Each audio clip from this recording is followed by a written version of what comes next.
প্রিয় ছাত্রছাত্রীরা, তোমাদের অনুরোধে অষ্টম শ্রেণীর ব্যাকরণের বিভিন্ন ভিডিও আমি আজ থেকে দেওয়া শুরু করলাম। বিভিন্ন রকমের ভিডিও তোমরা পাবে। আজকে সাধু ও চলিত রীতি এই বিষয়টির ওপর আমরা আলোচনা করব। সাধু রীতি বিষয়টি কি আগে একটু বুঝে নাও। আমরা আগেকার দিনের বিভিন্ন সাহিত্যিকদের লেখা, লেখকদের লেখা পড়লে দেখব সেই লেখাগুলোর ভাষাটা আমাদের খুব একটা সহজবোধ্য মনে হচ্ছে না, সহজ মনে হচ্ছে না, এবং কীরকম যেন একটা লাগছে। সেই বিষয়টি আমি এখানে ব্যাখ্যা করে দিচ্ছি, তোমরা বুঝতে পারবে আসলে এটা কখন শুরু হলো এবং বিষয়টি কি, সাধুরীতিটি কি। দেখো, এই সাধুরীতি কিন্তু আমরা দেখতে পাই বঙ্কিমচন্দ্রের ভাষায়, আমরা দেখতে পাই ঈশ্বরচন্দ্র বিদ্যাসাগরের বিভিন্ন লেখায়। এই ভাষাটা কিন্তু, এই সাধুরীতিটা কিন্তু আমরা দেখতে পাই। তো সাধুরীতি কি সেটা একটু দেখে নাও। 19 শতকের শিক্ষিত বাঙালিদের, ভালো করে মনে রাখবে, 19 শতক শিক্ষিত বাঙালি এবং কৃত্রিম পাণ্ডিত্যপূর্ণ ভাষা, অর্থাৎ সাধারণ মানুষের ভাষা কিন্তু এটা নয়। এটা ছিল শিক্ষিত বাঙালিদের ভাষা এবং এটা কিন্তু খুব ন্যাচারাল নয়, এটা একটা কৃত্রিম আর্টিফিশিয়াল ভাষা। আর কি ছিল এর বৈশিষ্ট্য? সংস্কৃত শব্দবহুল এবং সংস্কৃত ব্যাকরণ অভিধান নির্ভর, প্রচুর সংস্কৃত শব্দ, তৎসম শব্দ। সংস্কৃত ভাষায় পণ্ডিত বাঙালি পণ্ডিতেরা গদ্য রচনার জন্য সৃষ্টি করেছিলেন কি? এই সাধুরীতি। তাহলে আমরা বুঝতে পারলাম সাধুরীতি বিষয়টি কি। এবারে চলিত রীতি বিষয়টি কি তোমরা বোঝার চেষ্টা করো। কলকাতার শিক্ষিত জনগণের মৌখিক শিষ্ট ভাষা, এটাই হচ্ছে মান্য চলিত ভাষা। কলকাতা, নবদ্বীপ, শান্তিপুর অর্থাৎ ভাগীরথী তীরস্থ অঞ্চলের বাংলা ভাষার যে শিষ্ট চলিত রূপ, মান্য চলিত বাংলা হিসেবে এটাই কিন্তু মর্যাদা পেয়েছে। তাহলে আমরা বিভিন্ন অঞ্চলে যে বিভিন্ন রকমের আঞ্চলিক ভাষা, আমাদের নিজেদেরই অনেক সময় বাইরে গিয়ে হয়তো সেই ভাষাগুলো বলতে আমাদের লজ্জাবোধ হয়, আমরা সংকুচিত হই। আসলে এগুলো মান্য চলিত ভাষা নয়। শিষ্ট মান্য চলিত ভাষা হলো এই যে কলকাতা, নবদ্বীপ, শান্তিপুর অর্থাৎ ভাগীরথী তীরস্থ অঞ্চলের যে বাংলা ভাষা, যাচ্ছি, খাচ্ছি, এই রকম যে শব্দগুলো ব্যবহৃত হয়, এগুলো কিন্তু চলিত রীতির বা মান্য শিষ্ট চলিত রীতির উদাহরণ। এবারে আমরা অত্যন্ত গুরুত্বপূর্ণ একটি আলোচনার মধ্যে যাচ্ছি, সাধু ও চলিত রীতির তুলনামূলক আলোচনা। এখানে কিন্তু নোটস আকারে রয়েছে, তোমরা কিন্তু এটা স্ক্রিনশট নিয়ে নিজেদের খাতায় তুলে নিতে পারো। তোমাদের কোনো টিউটরের কাছে পয়সা দিয়ে পড়তে হবে না, কোনো নোটস বই লাগবে না। এখান থেকে তোমরা জাস্ট টুকে নাও বা লিখে নাও বা স্ক্রিনশট করে নাও, তোমরা নিজেরাও কিন্তু এখান থেকেই সব উত্তর পেয়ে যাচ্ছ। একটা তুলনামূলক কম্পেয়ার করা হচ্ছে দুজনের মধ্যে, দুটি রীতির মধ্যে। 1 নম্বর, সাধু রীতিতে তৎসম শব্দ এবং অপ্রচলিত শব্দের ব্যবহারের প্রাবল্য থাকে। ওই যে তৎসম মানে সংস্কৃত শব্দ হুবহু, আর অপ্রচলিত শব্দ যে শব্দগুলো সাধারণত ব্যবহৃত হয় না, একটু কঠিন। আর চলিত রীতিতে অর্ধ তৎসম শব্দ, তদ্ভব শব্দ, দেশি এবং বিদেশি শব্দের প্রয়োগ বেশি হয়। এটি একটি প্রথম। দ্বিতীয় হচ্ছে, সাধুরীতিতে সমাসবদ্ধ পদের ব্যবহারের আধিক্য লক্ষ্য করা যায়। সমাসবদ্ধ মানে সমাস করার ফলে, তার জন্য আমরা দেখব যে অনেক বড় বড় শব্দ সাধুরীতিতে, সান্ধ্য গগন শোভী রক্তাম্বুদ তুল্য বর্ণ বিশিষ্টা, ভয়ঙ্কর ভয়ঙ্কর সব বড় বড় শব্দ সমাস করে করে তখন ব্যবহৃত হতো সাধুরীতিতে। আর চলিত রীতিতে সমাসবদ্ধ পদের ব্যবহার অনেক কম, নেই তা নয়, তবে অনেক কম, এটা আমাদের মনে রাখতে হবে। এরপর আমরা যে বিষয়টি তুলনামূলক আলোচনার মধ্যে রাখব, সাধুরীতিতে সর্বনাম এবং ক্রিয়াপদের পূর্ণ রূপ ব্যবহৃত হয়, অর্থাৎ এগুলো একটু বড় আকারের হয়। আর চলিত রীতিতে সর্বনাম এবং ক্রিয়াপদের সংক্ষিপ্ত রূপ ব্যবহৃত হয়, অর্থাৎ ছোট আকারের হয়।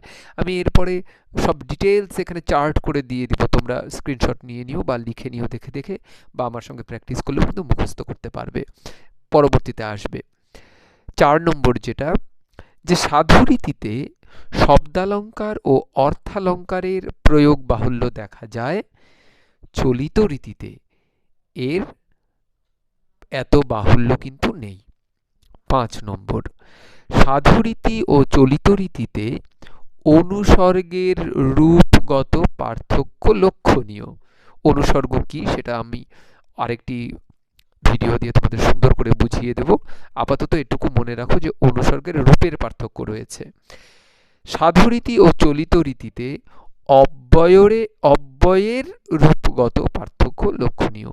অব্যয় কি তোমরা জানো, সেটাও কিন্তু সহজ করে বললে যে কি হয়, সাধুরীতিতে সব একটু বড় আকৃতির এবং চলিত রীতিতে সেগুলো সংক্ষিপ্ত আকৃতির। এবারে যে বিষয়টি আলোচনা করব এটি কিন্তু অত্যন্ত গুরুত্বপূর্ণ, এটা বিভিন্ন চাকরির পরীক্ষাতেও আসে, তোমরা মনে রাখবে। গুরু চণ্ডালী দোষ কাকে বলে? সাধু ও চলিত ভাষার ত্রুটিপূর্ণ মিশ্রণকে গুরুচণ্ডালী দোষ বলে। মানে সাধু ভাষায় বা সাধু রীতিতে বললে, লিখলে শুধু সাধু রীতি, চলিত রীতিতে লিখলে শুধু চলিত রীতি, দুটো মিক্সড করা যাবে না, মিক্সচার করা যাবে না, মেশানো যাবে না।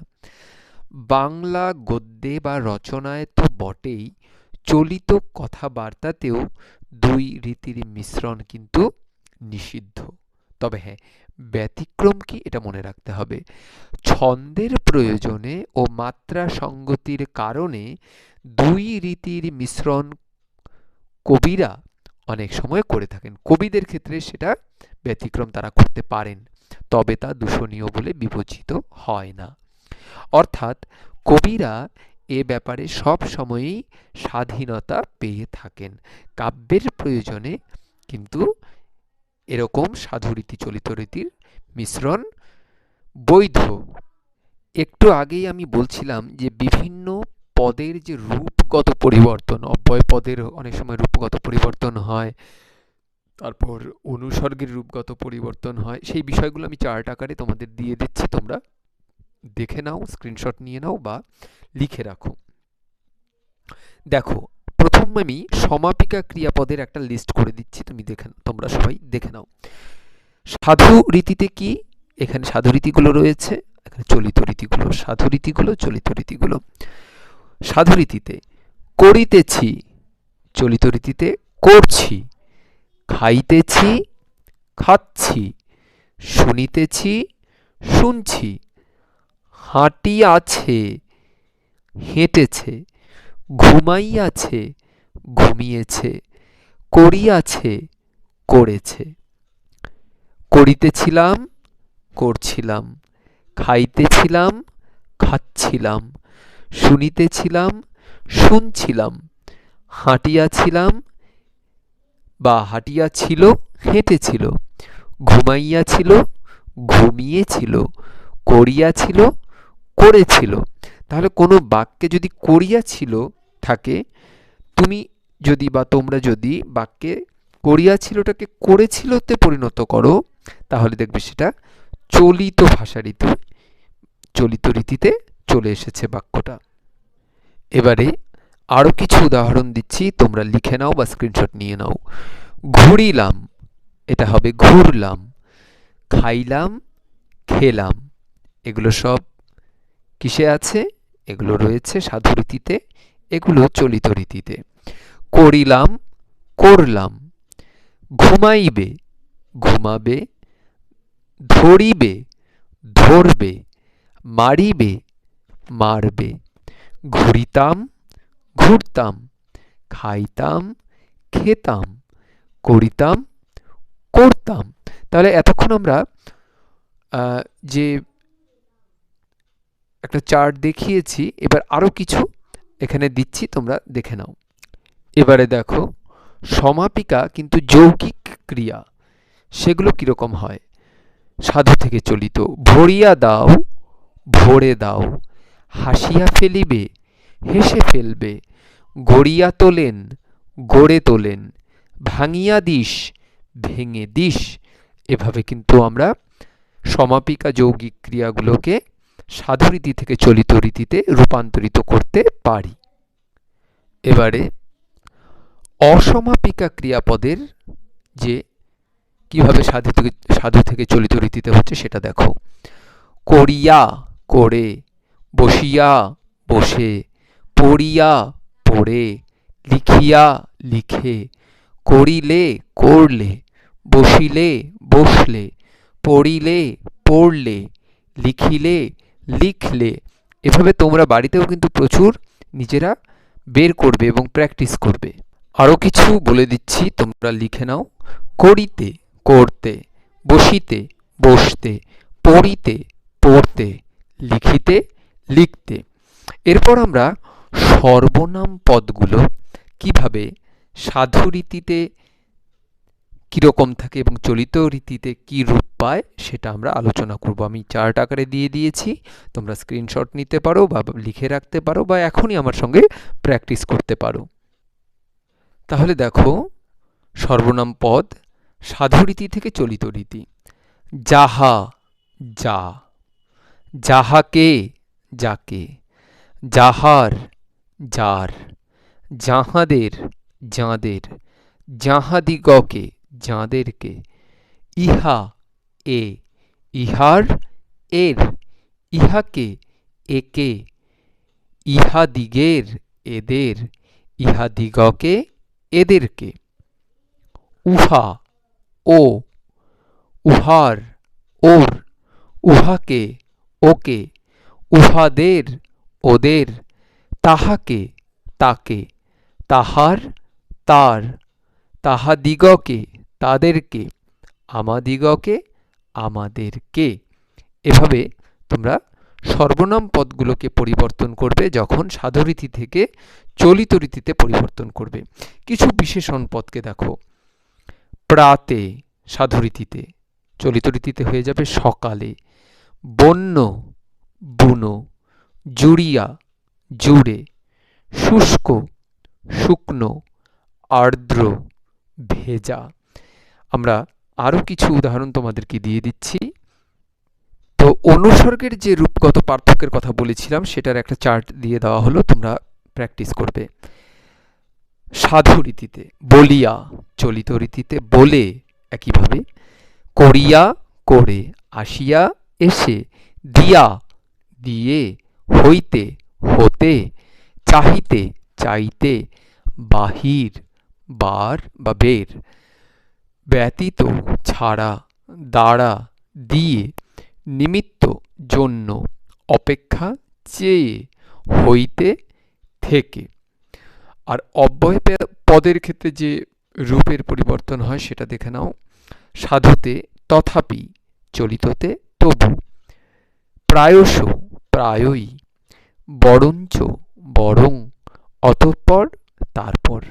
তাহলে প্রচুর উদাহরণ দিয়ে দেওয়া হলো, তোমরা বাড়িতে প্র্যাকটিস করবে। আশা করি তোমাদের চলিত রীতি থেকে সাধুরীতি করতে বা সাধুরীতি থেকে চলিত রীতিতে রূপান্তরিত করতে আর কোনো সমস্যা হবে না।